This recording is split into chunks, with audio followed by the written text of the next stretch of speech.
కాత్యాయని దేవియే కంచి కామాక్షి పరదేవతగా ఎందుకు అవతరించింది?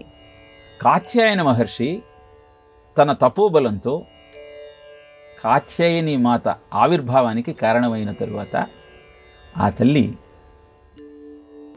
అద్భుతమైనటువంటి ఆకారంలో కుమారిగా 8 ఏళ్ల బాలికగా తన కనుల ముందు కదలాడుతూ ఉంటే మురిసిపోయాడు కాత్యాయన మహర్షి.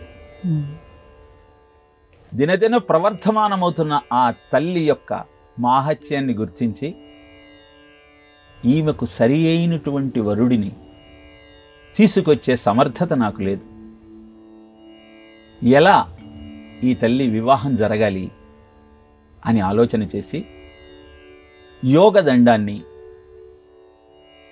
రుద్రాక్షమాలను, ఛత్రాన్ని,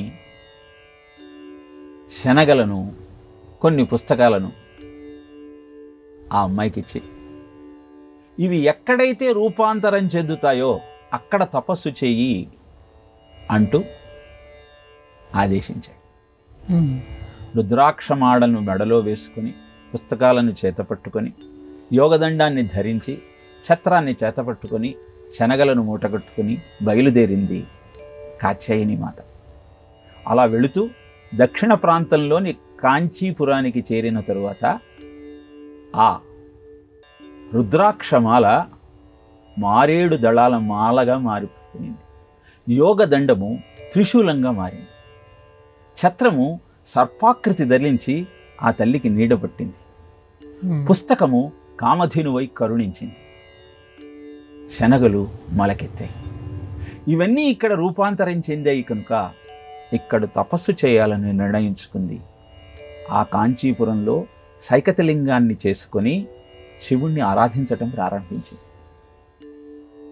ఈ తల్లి యొక్క తపోదీక్షను పరీక్షించాలన్న సంకల్పంతో సదాశివుడు ఉద్ధృతమైన గంగా ప్రవాహాన్ని ఆ సైకతలింగం మీదికి పంపించాడు. అలా వస్తున్నటువంటి గంగా ప్రవాహాన్ని తన చేతిలో ఉన్న కపాలంలో బంధించింది. పట్టుదల పెరిగింది సదాశివుడికి, ఇంకా ఉద్ధృతమైన ధారను పంపించాడు. అప్పుడు శ్రీ మహావిష్ణువును ప్రార్థించింది కాత్యాయని మాత. నీ తపశ్శక్తికి పరీక్ష పెడుతున్నాడు, నువ్వే నిలబడి నీ తపస్సును సఫలీకృతం చేసుకోమంటూ ఆదేశించాడు. ఆ సైకతలింగాన్ని కౌగలించుకొని గంగా ప్రవాహ ధాటి నుంచి రక్షించుకున్నటువంటి ఆ కంచి కామాక్షియే ఈనాడు కాంచీపురంలో ఏకాంబరేశ్వరుణ్ణి ఆరాధిస్తూ అక్కడ మన కోరికలన్నీ తీర్చేటువంటి జగన్మాత. ఇలా ఈ కాత్యాయని దేవియే వరాలనిచ్చే కామాక్షి పరదేవతగా ఆవిర్భవించింది.